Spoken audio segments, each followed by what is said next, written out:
In a recent episode of So Sorry for Your Loss podcast, I talked with Jessica Roomberg, who went through the unimaginable, the loss of her 17-month-old daughter, Mila. She had a lot of tips to offer for parents who might be going through the same. Hey, if you're here on this channel, I'm so sorry for your loss. I'm Gianna Demedio, your favorite grief girl. I'm also a mom and a pop culture connoisseur. Child loss has affected many members of Hollywood.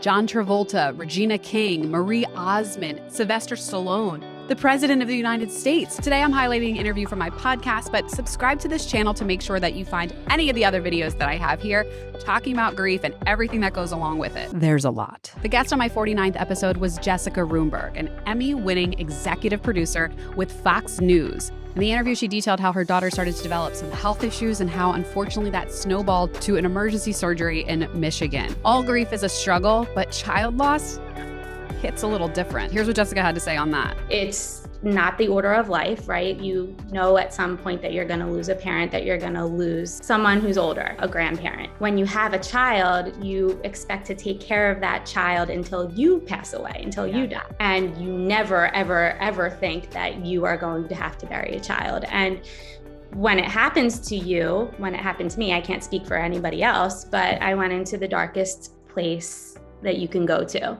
And you feel everything from just full on depression to like you failed. And that's how I felt most days, like I failed. I would wake up and I would just every day go through the journey in my head over and over again, from the time she was born until the time I lost her. Like, what could I have done differently? How could I have saved her? And that's what I struggle with still to this day. Jessica had advice for parents that might be going through the same. Number one, finding a good therapist. I am clapping because I love it. Therapy is something that we love here. I am a huge proponent of it. I think everyone should be in therapy, grief or not. But Jessica wants you to know that it might take some time to find that perfect relationship with the therapist. The first person you see is likely not the person for you. I mean, you're very lucky if you like your first therapist. That's amazing. I went through like 3 before I found someone who I really, really loved and who really, I felt like not got me, but just knew what to do. I remember the first therapist I went to told me I didn't look so good. So find a therapist, a good one, and follow through with it. Like, you know, the more you talk, even this podcast right now, the more you talk and tell the story, I think that it helps you process. I didn't tell like the full story of what happened to Mila until like several therapy sessions in. And I remember like it was a big session. And afterwards I just felt like, wow, like this is happening and this happened. Number 2, she recommends finding a way to honor your child. She has done an amazing, amazing job with this. Her and her husband have started the Magical Mila Foundation.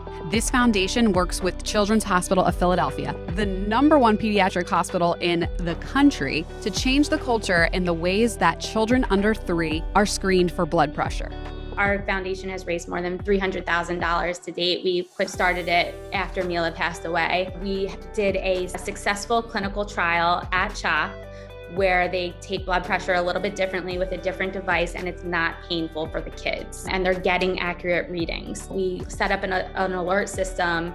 It's really game changer. We've been told that we're changing the culture at CHOP. We're getting on the radar of the American Academy of Pediatrics. We have the foundation, and it could be anything. We also have a garden for Mila. At the school that she was supposed to be going to, that our son now goes to, like it's like a little preschool, and the kids go and they have like story time in it. It's adorable. It's very like magical, if you will. And so that would be something else. So channel your grief into honoring them. And finally, Jessica's last tip, let people help you.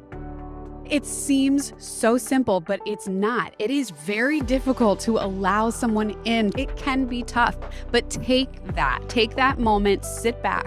What do I need right now? Do I need some food? Would I love a full fridge? Do I need just a break and someone to watch my other children or my dog or whatever?